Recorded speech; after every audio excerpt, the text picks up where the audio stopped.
Bueno, entonces los guardamos. Bueno, soldados, hermano, porque si los tengo yo, seguro se van a saber.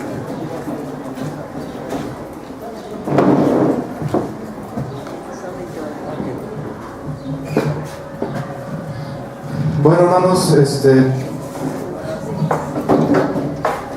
este siguiente año, a partir de este mes, vamos a iniciar un nuevo ministerio en la iglesia que básicamente tiene que ver con evangelismo, con tener actividades evangelísticas para hacer quizás 1 o 2, 3 actividades, pero adicionalmente lo que queremos es enseñarles a ustedes, a todos ustedes, a toda la iglesia en general, la importancia de evangelizar día a día, persona a persona, en los medios que normalmente estamos, y que de alguna forma el evangelismo, más que una responsabilidad o cumplir una responsabilidad, o más que hacer actividades, es un estilo de vida, ¿no? Es decir, día a día nuestras acciones reflejan lo que el Señor representa para nosotros. Entonces hemos acordado, en base a eso, estar reiterando esto. Vamos a comenzar quizás con unas pequeñas, muy pequeñas cápsulas acerca del evangelismo, para de alguna manera motivarlos, y como lo hemos visto en Ageo, levantar el espíritu de ustedes para que lo hagamos. Ahora, el propósito no tiene que ver propiamente con llenar la iglesia, ¿no? Que eso pudiera ser o no pudiera ser, pero sí el propósito es con un corazón gozoso compartir lo que nosotros creemos, compartir el tesoro tan grande que nosotros tenemos en nuestros corazones, y que las demás personas a través de esto puedan estar confrontadas con el nombre y la gloria de Dios. Entonces es muy importante entender que es un mandamiento del Señor, es una parte de una misión, como lo vamos a ver en el sermón, y que nosotros, para tener un sentido de vida dentro de nuestro quehacer cristiano, pues evidentemente tenemos que cumplirlo, ¿no? Al ser un mandato no es optativo, ¿no? Es decir, no es que si yo quiero o no quiero cumplirlo. El Señor nos ha ordenado que vayamos y hagamos discípulos a todas las naciones. Uno pudiera pensar que inicialmente los apóstoles eran los que estaban llamados a hacer eso. De alguna manera sí, pero de una manera más extensiva, el sentido de la iglesia es congregar pueblo para el nombre de Dios, ¿no? Entonces, hermanos, a partir de hoy y en los sucesivos sermones, vamos a tener estas pequeñas cápsulas. Si de alguna forma usted tiene alguna pregunta o quiere preguntar algo acerca del evangelismo o qué es lo que va a componer, lo estamos conformando, y de alguna forma nuestro hermano Norberto va a estar encargado de ese ministerio. Si quisiera adicionalmente, pues, que oráramos por ello, que oráramos por las necesidades tanto espirituales como de organización dentro de la iglesia. Hay, pues como todo, hay problemas, y finalmente pues, hay que resolverlos, ¿no? El Señor nos ha dado esa misión, y finalmente el Señor ha sido muy bueno con todos nosotros. Hemos en esta jornada como iglesia hemos sufrido algunas cosas, pero hemos visto la mano del Señor completamente, ¿no? En alguna ocasión mi suegro vive en Estados Unidos, en Phoenix, me llevó a una iglesia bautista enorme. Tenían una orquesta con instrumentos, un pianista, 4 violinistas, 4 chelistas, o sea, el sueño de todos aquellos que nos gusta la música hecho realidad, ¿no? Un coro de 5 o 6 voces, recursos impresionantes, ¿no? Mi suegro al final nos llevó a comer y me preguntó pues, que cómo lo había visto. No, pues sí, se ve muy impresionante todo esto. Pero yo le dije, mire, nosotros tenemos una ventaja inequívoca, que nuestras muchas necesidades, siempre, día a día, hemos visto la mano del Señor en la provisión. O sea, nosotros no podemos aducir que por nuestras muchas capacidades o las muchas cosas que el Señor nos ha dado, hemos salido adelante, sino por la mano poderosa del Señor siempre, ¿no? Entonces, esto no quiere decir que no ofrendemos, por supuesto que sí, sino que el Señor nos ha bendecido de cualquier manera, ¿no? Y eso en nuestro corazón debe haber un anhelo muy, muy de mucha gratitud hacia el Señor por esto mismo, ¿no? Bueno, vamos a iniciar orando. Si pueden poner sus cabezas, si pudieran cerrar la puerta. Señor Todopoderoso, te bendecimos tu santo nombre, y ahora, Señor, te suplicamos que en tu Espíritu, Señor, nos guíes en lo que es tu voluntad para nuestros corazones. Te damos tantas gracias, Señor, por la vida del profeta Ageo. También te damos gracias, Señor, por el libro en sí, por tu inspiración hacia él. Y te damos gracias, Señor, por la enseñanza que hay en ella, hacia nuestros corazones. Ahora, Señor, te suplico delante de tu presencia, Señor, que despiertes nuestros corazones para cumplir la misión que nos has dado, Señor. Que despiertes nuestros ánimos, Señor, y que levantes nuestras rodillas, Señor, y veamos hacia el horizonte, Señor, hacia la gloria de tu nombre. Y en esa visión, Señor, nosotros podamos tener coraje y valentía, Señor, para poder llevar a cabo tus mandamientos, Señor. Te damos gracias, Señor Jesús. Emilio, no sé si está genial, ¿no? ¿Sí? No es que me guste salir en cámaras, pero no, es importante lo que vamos a ver hoy. Vamos, como ustedes se han percatado, pues hemos estado estudiando diligentemente todo aquello que está relacionado con el regreso del pueblo de Israel hacia Jerusalén. Recordar que, bueno, el pueblo de Israel fue el pueblo de Judá particularmente, aunque previamente Israel también fue dividido el reino, y posteriormente, muy posteriormente fueron deportados hacia Babilonia, y en ese exilio se dieron 3 retornos propiamente. Uno comenzó con Zorobabel y Josué o Jesúa. Trajeron 50,000 personas de Babilonia hacia Jerusalén con un propósito. Dios les había encargado una cosa muy puntual. ¿Cuál era? La reconstrucción del templo, ¿no? ¿Se recuerdan? Entonces esa era la misión. Otras 2 migraciones se dieron después con el sacerdote Esdras, que más o menos otros 30,000 regresaron. Y posteriormente, ¿con quién? Con Nehemías, exactamente, ¿no? Con Nehemías se dio un tercer retorno, y al final pues se conformó de nuevo el pueblo de Israel. Si nosotros nos vamos a Ageo, que ahí vamos a estar centrados casi todo el sermón, Ageo se escribió más o menos en el 2º año del reinado de Darío. Si ustedes recordarán, ¿quién fue primero? Ciro, ¿no? Después hubo otros 2 reyes menores. Aquí el detalle es que los estudiosos no se ponen de acuerdo si eran regentes o si eran reyes, pero de alguna forma ellos detentaban autoridad. Y después viene ¿quién? Darío. Darío es un rey importante porque nosotros lo vemos en otros libros, por ejemplo, ¿en cuál? En Daniel, ¿sí? ¿Se acuerdan que él estaba en ese asunto del foso de los leones, y que Darío estaba muy impresionado con la lealtad y la fidelidad de Daniel hacia su Dios, ¿sí? Cuando aquí estamos en este punto, y recordad que en tiempos de Ciro, él de alguna manera permitió que Esdras regresara para construir un templo. Bueno, aquí el detalle es de que hizo una política persa. De alguna manera el Estado sufragaba esos gastos no solamente para los judíos, aunque en este caso principalmente para los judíos, sino para otras regiones. Se levantarán dioses con una idea. Digo, bueno, aquí el detalle es, bueno, no sé si hay otros dioses, yo como rey, pero me ayuda el hecho de que se construyan santuarios y todos ellos oren por mí, ¿no? Básicamente esa era la idea, de una forma muy espiritual, pero de otra forma muy práctica. Era una manera también de calmar los ánimos, decir, bueno, te doy chance que haya libertad de culto, pero no me causes problemas a mí o me administración del rey, ¿no?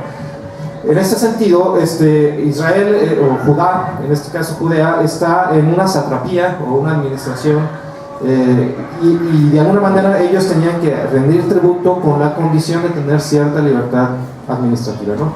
De tal forma de que, bueno, Zorobabel como tal era descendiente del rey David, y él era gobernador de esa provincia, pero que de cualquier forma daba tributo hacia Persia. Capítulo 1, versículo 1 dice: en el año 2 del rey Darío, en el mes 6, en el primer día del mes, vino palabra del Señor por medio del profeta Ageo a Zorobabel, hijo de Sealtiel, gobernador de Judá, y a Josué, hijo de Josadat, sumo sacerdote, diciendo. Esta fórmula se repite más o menos como 25 veces en el libro. ¿Se da cuenta?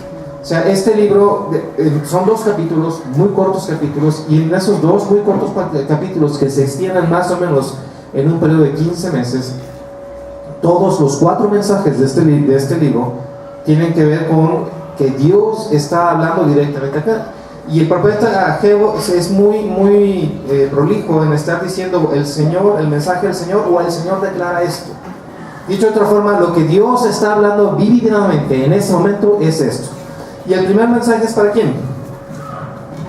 El primer mensaje es para Zorobabel y para Josué, o Jesúa, según la traducción. Y básicamente le dice lo siguiente, dice versículo 2: Así ha hablado el Señor de los ejércitos diciendo, este pueblo dice, no ha llegado aún el tiempo de que la casa del Señor sea reedificada. Ahora, ellos, ¿cómo es que llegaron a esta conclusión? Bueno, hay una misión muy clara, ¿no? ¿Y cuál es la misión? Reconstruir el templo. Sin embargo, ellos comienzan a tener problemas, como toda la vida, ¿no? No todas las cosas salen bien, ¿no? Ahora, comenzaron a tener problemas porque hubo oposición de parte de los samaritanos, hubo oposición de parte de otros persas, hubo oposición de algunos regentes, hubo oposición de muchas personas. Comenzaron a escribir cartas hacia los reyes y los acusaban de ser un pueblo sedicioso y que no se sujetaba a las autoridades, cosa que realmente será cierta. Entonces, mandaron, los judíos también se defendieron, mandaron una contestación, se metieron a la tarea de ver los registros y se dieron cuenta que sí, efectivamente, sí lo había decretado la reconstrucción del templo. Pero en esa estira y afloja en eso, ve y revisa los registros, pasaron 16 años. Y en 16 años, ¿qué creen que fue reconstruido el templo? Nada. Dicho de otra forma, de una forma muy coloquial, estaban tirados en la hamaca. Básicamente lo que estaba sucediendo. ¿Había problemas? Sí, pues bueno, si hay estos problemas, luego entonces, pues no es el tiempo de reedificar. ¿Sí? Esa fue la conclusión. Entonces el profeta Ageo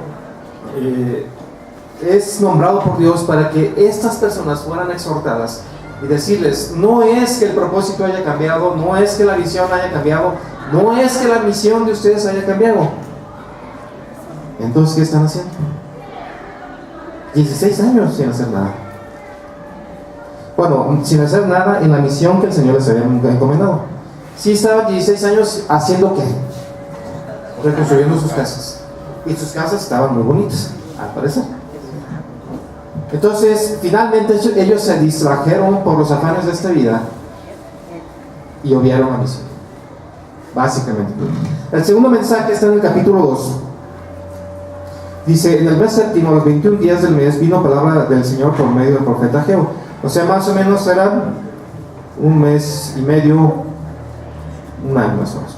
Dice, habla ahora sobre él, hijo de Salatiel, gobernador de Judá, y a Josué, hijo de Josadac, sumo sacerdote, y al resto del pueblo, diciendo, ¿quién ha quedado entre vosotros que haya visto esta casa en su gloria primera, y cómo la veis ahora? ¿No es ella como nada delante de vuestros ojos? Aquí esta es una pregunta retórica, por lo siguiente. ¿Cuántos años de dispersión hubo?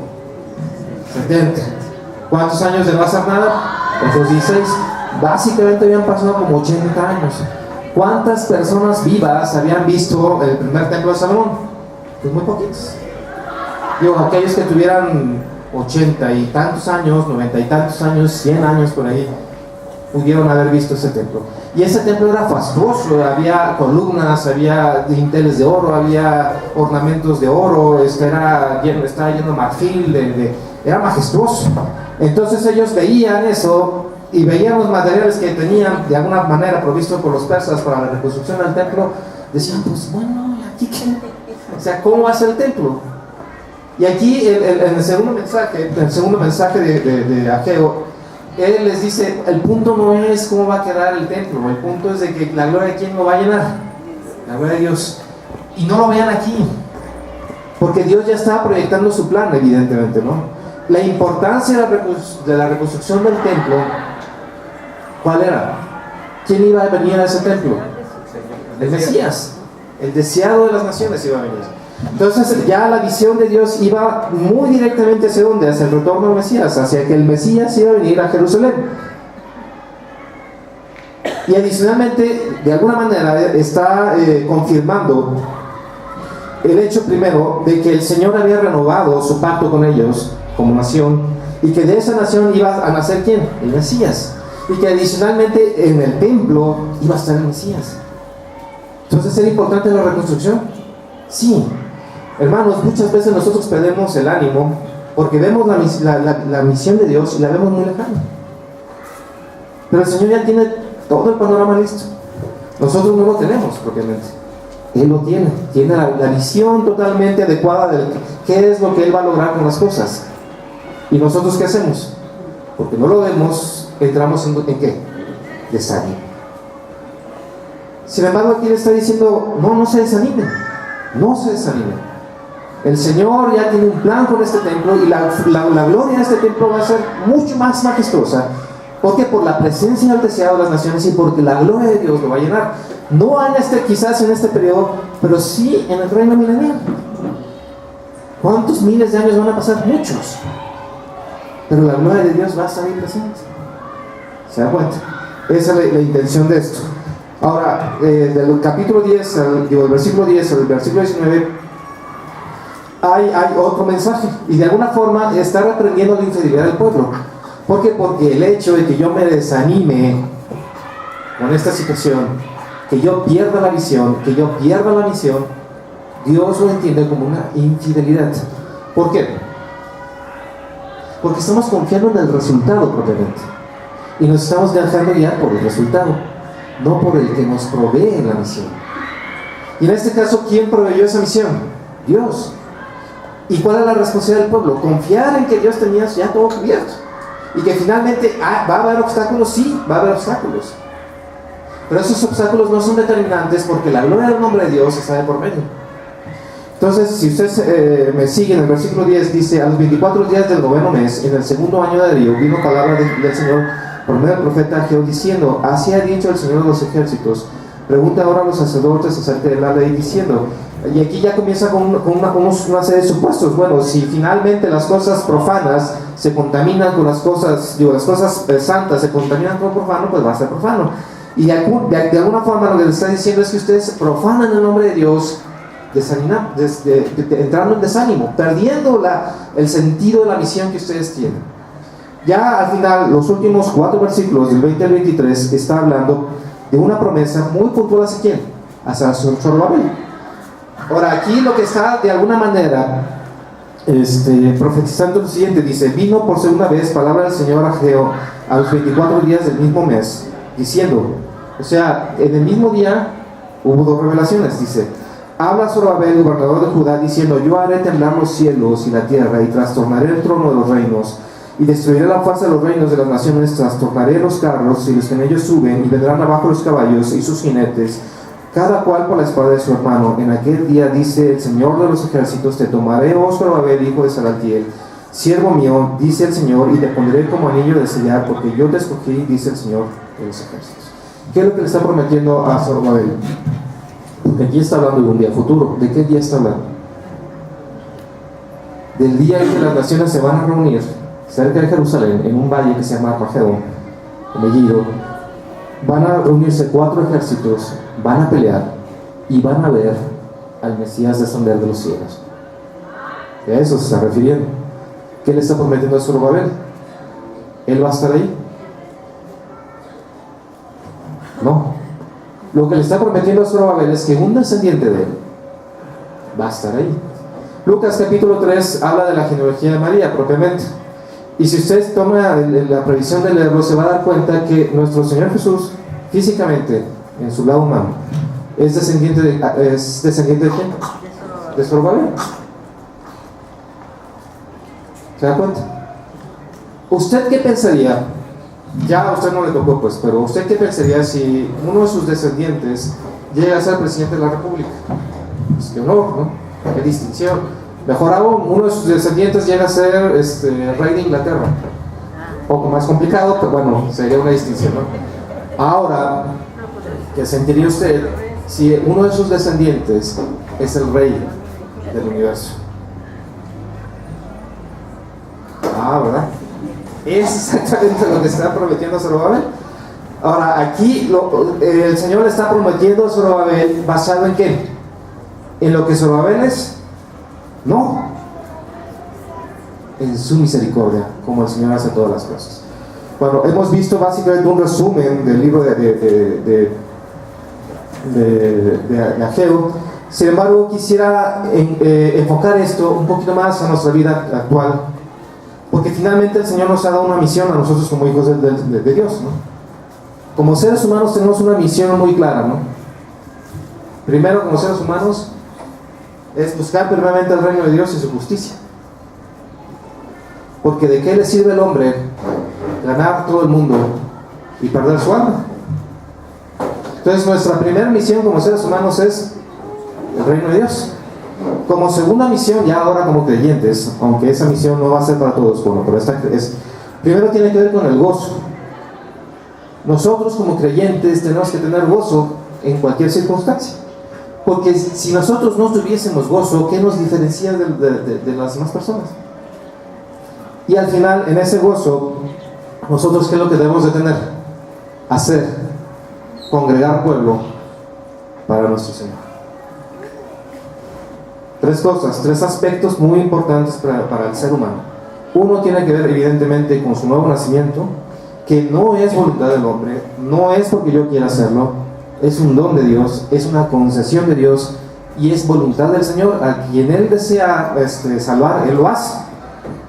El segundo tiene que ver con un gozo y el tercero tiene que ver con congregar pueblo. Vamos a Lucas capítulo 13, por favor. Ponga su dedo ahí en el geo porque seguramente vamos a regresar.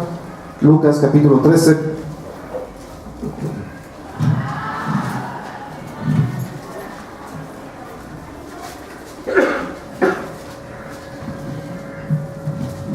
Vamos a comenzar con el versículo 1. Dice: en este mismo tiempo estaban allí algunos que le contaban acerca de los galileos, cuya sangre Pilato había mezclado con los sacrificios de ellos. Respondiendo Jesús les dijo: ¿pensáis que estos galileos, porque padecieron tales cosas, eran más pecadores que todos los galileos? Os digo, no. Antes, si no os arrepentéis, todos pereceréis igualmente. O aquellos 18 sobre los cuales cayó la torre de Siloé y los mató, ¿pensáis que eran más culpables que todos los hombres que habitan en Jerusalén? Os digo, no. Antes, si no os arrepentís, todos pereceréis igualmente. ¿Qué es lo que está diciendo el Señor? Lo siguiente: dentro de la cultura judía había mucho el sentido de que si algo malo o trágico te pasaba, pues era por tu pecado, ¿no? En cierta manera es cierto, pero de otra manera muy amplia no. Y el Señor dice: bueno, ¿cuál es el problema? ¿Ustedes piensan que porque estas personas les pasó esto, son más pecadores que todos nosotros o que todos ustedes? En este caso, la respuesta es que es un no, y un no muy enfático. Dice que si no nos arrepentimos, igualmente, ¿qué es lo que va a suceder? Pereceremos. ¿Quiénes? Todos. De la misma forma habla de la gente de Siloé. A ellos les cayó una torre encima. Pues que han de haber hecho o sus padres o su descendencia. Y nuestro Señor Jesús hace la misma pregunta retórica: ¿estos eran más pecadores? La respuesta es no. Aquí viene algo muy interesante: si no os arrepentís, todos perecerán igualmente. Y aquí evidentemente no está hablando de una muerte física, porque pues, evidentemente muchos de nosotros, o la mayor parte de nosotros, o quizás todos los que estamos aquí, vamos a perecer. ¿De qué está hablando? De que no podremos estar dentro del reino de Dios, que no podremos ver la gloria de Dios, que si no nos arrepentimos, si no vamos hacia Él, ¿qué es lo que va a suceder? Todos estamos muertos. Por cuanto todos pecaron, estamos ¿qué? Destituidos de la gloria de Dios. Y la palabra destituidos quiere decir que nosotros no tenemos derecho. Es decir, nosotros no tenemos derecho a gozarnos de la presencia de Dios. ¿En dónde? En nuestras vidas. Todos hemos pecado. Versículo 22 dice: pasaba Jesús por ciudades y aldeas, enseñando y encaminándose a Jerusalén. Y alguien le dijo: Señor, son pocos los que se salvan. Y él les dijo: es una buena pregunta. ¿Cuántos se van a salvar? ¿Miles? ¿Miles de millones? ¿Muchos? ¿Pocos? ¿Poquitos? ¿Cuántos? Dice: esforzaos a entrar por la puerta angosta, porque os digo que muchos procurarán entrar. ¿Y qué va a suceder? No podrán. Y no podrán. Dice que la puerta es estrecha. Es más, de alguna forma lo que implica es, dice, ya está cerrada. Porque a los suyos vino, ¿y qué pasó con ellos? No lo recibieron. Si no lo recibieron, entonces ¿qué pasó? Lo rechazaron. Entonces se está hablando aquí de eso propiamente. Dice: después de que el padre de familia se haya levantado y cerrado la puerta, y estando fuera, empecéis a llamar a la puerta diciendo: Señor, Señor, ábrenos. Él respondió: no sé de dónde sois. Entonces comenzaréis a decir: delante de ti hemos comido y bebido, y en muchas plazas enseñaste. Pero os digo que no sé de dónde sois. Apartaos de mí todos vosotros, hacedores de maldad. Es decir, yo puedo decir: es que hice muchas obras, y yo llevé mucha comida a los pobres, y yo hice tantos sacramentos, y yo hice esto, y finalmente ¿qué es lo que te va a decir? No. Porque como vimos anteriormente, si no te arrepientes, si no cambia tu forma de pensar, ¿qué es lo que va a suceder? Pereceremos. Y la puerta es como angosta. ¿Cuántos van a pasar? ¿Muchos? No. Dice: os digo que no sé de dónde sois, apartad de mí todos vosotros hacedores de maldad. Allí será el llanto y el crujir de dientes cuando veáis a Abraham, a Isaac, a Jacob y a todos los profetas en el reino de Dios, y vosotros estéis como excluidos. Todos aquellos que andaban en andrajos propiamente, clamando por el arrepentimiento del pueblo, todos ellos, muchos de ellos que fueron muertos en las plazas, ellos van a estar ¿en dónde? En el reino de Dios. Y todos aquellos que se ponían su traje moral de decir mis buenas obras y todo lo que yo he hecho por ti en el nombre tuyo, ¿dónde van a estar? Fuera. Porque no es un asunto de obras, no es un asunto moral, no es como yo me porto. Tiene que ver con un arrepentimiento, tiene que ver con la voluntad de Dios, tiene que ver con el llamamiento de Dios. Tú eres llamado, has sido llamado al reino de Dios. Somos llamados. ¿Has escuchado la voz de Dios? ¿Has obedecido el mandamiento de Dios? ¿Entraste por la puerta estrecha? ¿O todos los caminos llevan al Señor? Jesús dijo de sí mismo: yo soy el camino, yo soy la verdad y yo soy la vida. ¿Cuántos? Nadie viene al Padre si no es por mí. Ahí hay muchos pontificadores existenciales. Yo soy el único camino, el único que puede dar vida. Yo soy la única verdad. Nadie, pontificador existencial, absolutamente nadie puede ir al Padre si no es por quién. Por Él. ¿Se da cuenta? Esa es una misión. El Señor te llama. ¿Cómo vas a responder? Si tú respondes negativamente, la misión no se cumple y tú estás ¿qué? Perdido en tus pecados. ¿Y cuál es tu destino? Afuera del reino de Dios, donde hay lloro y crujir de dientes. ¿Por cuánto tiempo? Por la eternidad. Ahora uno puede decir: ¿cómo un Dios bueno puede hacer eso? Digo, porque luego viene el argumento moral del ateo de Liverpool. ¿Cómo que Dios, un Dios bueno, va a castigar? No tiene nada que ver con eso. Porque luego, por otro lado, yo puedo decir: bueno, hay un Dios bueno, pero es un Dios injusto. Dios tolera la maldad y además en su amor perdona la maldad.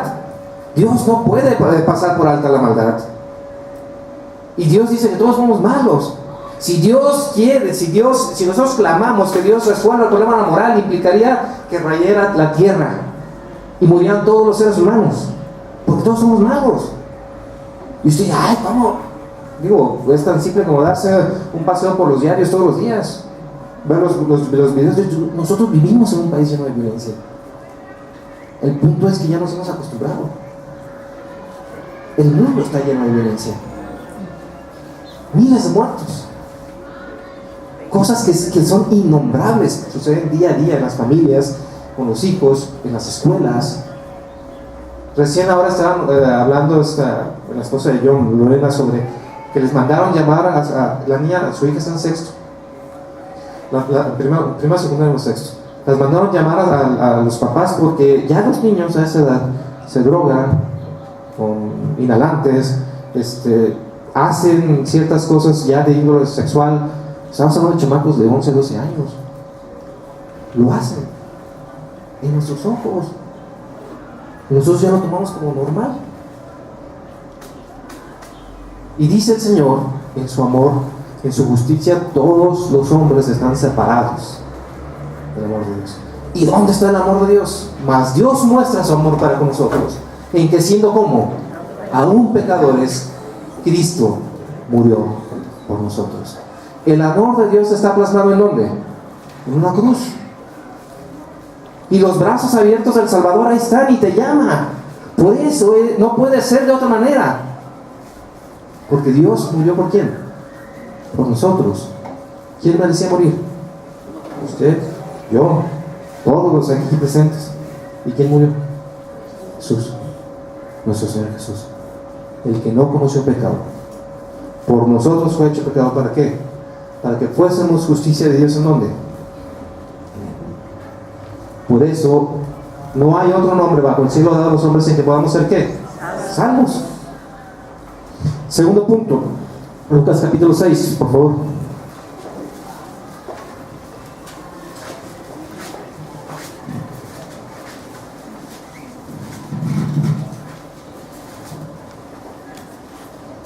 (23) dice: gozaos en aquel día y alegraos, porque aquí vuestro galardón es grande en los cielos, porque así hacían sus padres con los profetas.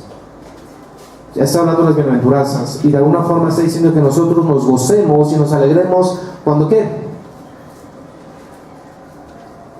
Cuando seamos golpeados, arrastrados por las plazas, seamos totalmente estropeados en nuestro cuerpo. ¿Por causa de quién? Del Evangelio. Esta es una situación muy extrema. ¿Usted sentiría gozo de estar encadenado en un cepo, en un calabozo, por causa del Evangelio de Cristo? Les contaba la historia de esta Gladys Albright, que ella fue misionera en China en 1948, más o menos 49. Ella vivió la revolución cultural allá en China, y en Shanghai ella estaba apostada en ese momento cuando inició una clase con unos estudiantes de universidad. Entonces uno a uno fueron convirtiéndose, 20 muchachos estudiaban metódicamente la Biblia y comenzaron a crecer espiritualmente. El caso de aquí es que ella era, de alguna manera, aunque era ciudadana china, pues también la tenían como ciudadana extranjera. Ella la separaron del grupo, comenzaron a darles panfletos a los muchachos para que negaran su fe. Ellos se resistieron, la cosa se empezó a hacer más difícil, más complicada, y llegó el día en que los iban a enjuiciar. Los enjuiciaron y los declararon a todos culpables de traición al Estado. 19 muchachos. Llega el día de la ejecución, pusieron un templete, ponen a la primera muchacha. Una muchacha, dice que eran unos 18, 19 años. Se veía que había sido una muchacha de clase media por su forma de hablar y vestir y todo esto. Y la muchacha está ahí amarrada de una forma, esposada, le ponen la cabeza hacia un lado, y todavía el verdugo le dice: tienes una oportunidad para retractarte de lo que has creído, y aquí se acaba todo. Ella responde: bueno, yo había sospechado de alguna forma que las enseñanzas de Jesucristo eran ciertas, sin embargo hoy estoy seguro. Con una espada en la mano le cortan la cabeza. Uno a uno los 19 muchachos. El último de los muchachos, ¿qué expectativa tenía? Él ya sabía que iba a morir.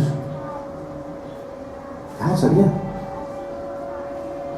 Hermanos, hay mucha gente que sufre por el Evangelio. ¿Y sabe qué? Dice aquí que son bienaventurados, y tenemos gozo por ello. Si somos discípulos de Cristo, nuestra vida no vale nada, y estamos vendidos a Él. Fuimos comprados por un alto precio y somos sus esclavos. Y el propósito es vivir con un gozo mucho más allá de la circunstancia, porque la gloria de Dios nos acompaña día a día en la presencia del Espíritu Santo en nuestros corazones. Cuando el profeta Moisés, más grande de los profetas judíos, estaba en Deuteronomio capítulo 34, estaba allá en el monte, en la zona del Sinaí, cuando el Señor había renovado el pacto. Él le dijo: mira, Señor, no te ofendas, parafraseando, pero si tu presencia no va conmigo, yo no puedo ir. Si tu espíritu no me acompaña, no puedo ir. ¿Y qué fue lo que el Señor le dijo? Te voy a mostrar mi gloria. ¿Usted quiere ver la gloria de Dios? ¿Qué precio quiere pagar por ello? Cualquier precio que usted ponga lo vale. Nosotros tenemos problemas, muchos, sí. Es más, quizás ahora que somos cristianos tenemos más. Pero la presencia de Dios va con nosotros. Y si la presencia de Dios va con nosotros, nosotros lo podremos hacer. Si la presencia de Dios está con nosotros, nosotros tenemos ¿qué? Gozo.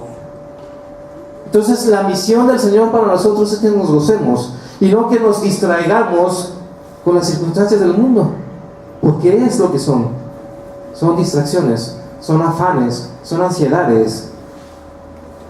Pero la misión es que gozarnos y alegrarnos. ¿Por qué? Porque nuestro galardón es grande en los cielos. Y de hecho nuestro Señor pone una parábola muy bonita, Mateo capítulo 13.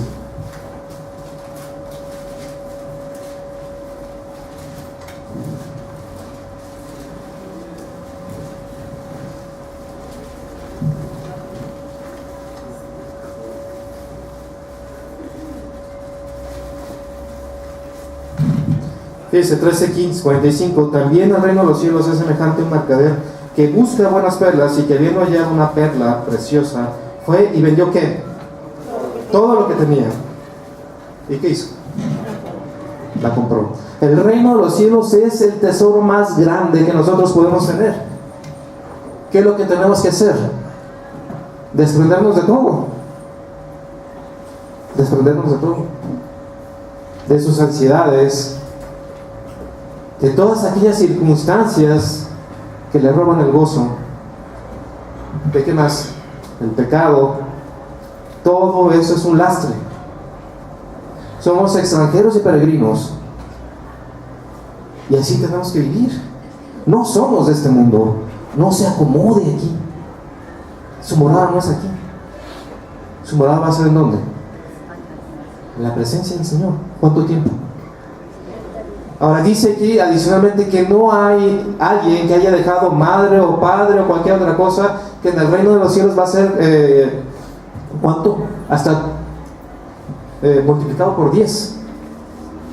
Dicho de otra forma, hermanos, la prosperidad que el Señor promete no es aquí. Si usted le ha prometido prosperidad aquí, pues no viene de Dios. La prosperidad es ¿en dónde? En el reino de Dios. Porque allá en el reino de Dios, ¿quién va a estar? La presencia de ¿quién va a estar llenando todo? Dios. Y cualquier sufrimiento que usted haya tenido aquí va a ser menos a comparación de lo que usted está viviendo en ese momento. No se distraiga, no se tire la hamaca. Gozaos y alegraos, porque vuestro galardón es grande en el reino de los cielos. Al final, vamos a Lucas capítulo 21, por favor.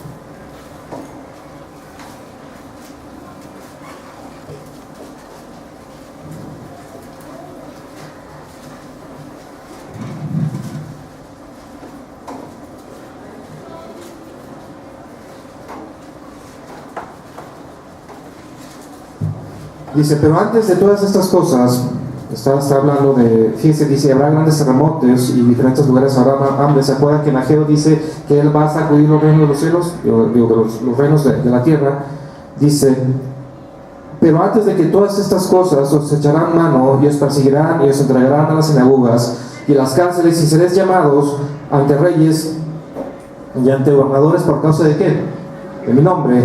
Y esto será ocasión para dar ¿qué? Testimonio. O sea que las cosas malas que a usted le pueden llegar a pasar tienen un propósito en Dios, y el propósito es que usted sea ¿qué? Un testigo de la gloria de Dios. Tercer punto sobre la misión que nosotros tenemos: el Señor nos ha llamado ¿a qué? A proclamar su nombre, a congregar pueblo para Él, en las mejores y en las peores circunstancias. O sea, usted no va a poner un templete aquí y va a empezar a predicar acerca de cómo el Señor tiene grandes planes para la gente, y que en esos grandes planes también le puede dar un carro, le puede dar una casa, le puede... Eso no es. Nosotros no somos agentes de ventas de bienes raíces celestiales. No somos eso. Nosotros proclamamos el reino de Dios. Y dice que en el reino de Dios, en la consecución del reino de Dios, puede haber aflicción, porque nosotros no estamos en el reino de Dios, estamos en el reino de las tinieblas. Aquí gobierna Satanás de alguna forma. Y si este reino, el príncipe de este mundo, está aquí, ¿usted cree que está muy conforme con lo que nosotros somos? Pues no. ¿Estará muy conforme con que nosotros proclamemos el reino de Dios? Tampoco. Entonces, ¿qué esperamos que va a suceder? ¿Que nos vayan a tratar bien? Pues no. Pero aún tratándonos mal, dice, y aún nosotros estando en esas angustias y en esas aflicciones, es una ocasión para que nosotros demos ¿qué? Testimonio del nombre de Dios. Testimonio del nombre de Dios. Estaba leyendo un libro hace algunos años. El pastor fue a visitar a un enfermo terminal ya de cáncer. Llega a su cuarto y lo ve muy deprimido y le pregunta: ¿qué te pasó? Y le dice: es que, ¿sabes qué? Bueno, sé que voy a morir, pero muchos hermanos de la iglesia, muchos hermanos de la iglesia han venido y me han hecho sentir más mal. ¿Por qué? Porque confiesa tu pecado. Bueno, ¿qué hiciste? El Señor te tiene en esta prueba por algo. Dice, quizá nosotros tenemos una buena intención, pero muchas veces somos así, ¿no? Hay que reconocerlo. Dice, y estoy totalmente devastado. Dice que el Señor le habló en ese momento a su corazón y le dijo: ¿sabes qué? Es que creo que aquí tú debes entender que no se trata de ti. La vida no se trata de nosotros. Se trata de Él. ¿Por qué el Señor te tiene aquí? Pasa una semana, regresa este hombre, el pastor, y lo encuentra lleno de tubos, obviamente, pero con una cara de tranquilidad y de gozo. Y le pregunta: ¿uno qué pasó? Y dice: es que no entendí. Dice: no se trata de mí. Y he predicado el nombre de Dios a las enfermeras, al doctor, a todos los que están aquí. Hermanos, la vida no se trata de usted. De ustedes, jóvenes. No es qué es lo que van a lograr. No. La vida se trata de Él. Cómo nosotros reflejamos la gloria de Dios, cómo damos testimonio de la gloria de Dios. Y en eso hay gozo. Si nosotros nos comenzamos a distraer con tantas cosas que hay en este mundo, así como los judíos en el tiempo de Ageo, no va a haber gozo, hay aflicción. Nos perdemos. Nos perdemos. Y la misión fue dada muy claramente. Ya para terminar les cuento lo siguiente. Recordarán cuando Pedro negó 3 veces al Señor, ¿no? El Señor, Pedro le dijo: yo iré y lucharé contigo y juntos conquistaremos el reino de los cielos, ¿no? Básicamente fue lo que le dijo Pedro en su impulsividad. ¿Y se recuerda lo que pasó? No bien, el Señor fue apresado. Pedro negó ¿cuántas veces? 3 veces. ¿Y el gallo cantó cuántas veces? 2 veces. Entonces cuando escucha el gallo la segunda vez, voltea a Pedro a lo lejos, más o menos a esa distancia donde está Facundo, lo ve. El Señor está esposado las manos, las miradas se cruzan. ¿Cómo cree que se siente Pedro? Ya está. Dice que lloró y lloró. ¿Cuántas veces hemos negado al Señor? Y usted dice: no, pues ¿cómo? Con sus actos. ¿Cuántas veces ha negado al Señor? Haciendo lo que estamos haciendo, estando donde estamos, ¿podemos ser testigos del nombre de Dios? Si usted responde negativamente, está negando el nombre de Dios. Muchas veces sus hijos nos comportamos como enemigos de la cruz de Cristo, porque nos distraemos en nuestra misión. Y nuestra misión tiene que estar muy clara en nuestra mente. ¿Quiénes somos? ¿A dónde vamos? ¿Por qué vamos? ¿Por qué somos? Pasa la crucifixión, pasa la resurrección. Juan capítulo 21, está Pedro en esa situación. El Señor los manda hacia Galilea. Están en el lago de la Galilea, el Señor no viene, Pedro se desespera, comienza a reparar las redes y dice: vamos a pescar. Pedro ya había visto de nuevo al Señor, sí. Pedro fue de los primeros que corrió hacia la tumba, ¿se acuerdan, no? Y vio desinfladito la mortaja. ¿Sentía remordimiento todavía? Sí. ¿Por qué? Porque él regresó hacia lo que sabía hacer: a pescar. Cuando nosotros, de alguna forma, el Señor nos perdona y seguimos sintiendo cierto grado de culpa, esa culpa que es buena porque nos lleva al arrepentimiento, pero también nos impide ver el total perdón del Señor. Muchas veces nosotros pues regresamos, nos distraemos, regresamos a lo que debemos hacer. Sin embargo, el Señor le dice a Pedro ya están allá pescando, no pesca nada, y ¿qué les dice? Echen la red del otro lado, como en las películas, ¿no? Pedro dice, esto ya lo había visto, ya lo había vivido. ¿Se acuerdan? ¿Se acuerdan cómo conoció Pedro a Jesús? Y que él renegó y dijo, ay, pues si yo soy pescador, tú eres carpintero, ¿quién va a saber más? Va a la red para el otro lado, sacan muchos peces, tienen que traer otra barca, y cae de rodillas Pedro, Señor mío y Dios mío, ¿cómo no? Eso yo lo había vivido. Nadie cuestiona, agarran la red, la ponen del otro lado, 153 peces. Pedro, ¿qué es lo que hace, hermanos? Se saca la ropa, se zambulla en el agua, van a dar la impulsividad total, ¿no? Llega y ahí está el Señor y le dice, Pedro, ¿me amas? ¿Qué pregunta? Tan profunda, pues. Apacienta mis ovejas. ¿Qué precio era apacentar las ovejas?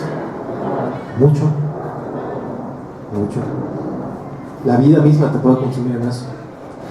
¿Usted ama al Señor? Realmente hay un sentimiento de amor hacia Él. Con toda honestidad, amamos a Dios, amamos al Señor. No se distraiga. Usted tiene una misión de toda la vida. Para eso hemos sido comprados por un precio, para ser ¿qué? Ministros de Dios, reyes y sacerdotes, para que anunciemos las virtudes de aquel que nos llamó de las tinieblas, ¿a dónde? A su luz admirable. ¿Cuánto tiempo? Siempre. En todos lados. En el Walmart también. Cuando usted va todo enojada a reclamar sus derechos, está siendo un testigo de Dios. Está amando a Dios ahí. O cuando lo chocan, ¿qué tal? Uno se baja hecho una furia, ¿por qué? Amamos a Dios. Seríamos capaces de callarnos, agachar la cabeza, poner la otra mejilla y dar testimonio de la mansedumbre del nombre de Dios. Esas cosas son muy prácticas. Esas cosas suceden día a día en nuestras vidas. La misión final para ustedes es esta: amar al Señor su Dios con todo el deseo de su alma, con todas sus fuerzas y con toda su mente. ¿Cuánto tiempo? Siempre. Uno puede decir, qué cosa tan difícil. Lo es. Es imposible. Pero para Dios, lo que es imposible para los hombres, para Dios es posible. Vamos a ver. Señor Dios Todopoderoso, Rey del Universo, te damos tantas gracias y bendecimos tu muy santo nombre. Ahora, Señor, te suplico que bendigas todas las presentes. Te doy gracias, Señor, por tu Espíritu. Te doy gracias por tu Escritura. Te doy tantas gracias, Señor, por tu llamamiento. Y ahora, Señor, te suplicamos que nuestro corazón lo despierte, Señor, en un amor total y profundo hacia tu nombre y hacia lo que tú eres, Señor. Ayúdanos a ser testigos, ayúdanos a tener ese gozo, Señor. Te damos gracias, Señor, nuestro Señor Jesús. Bueno, vamos a ir por los niños, los chiquitos.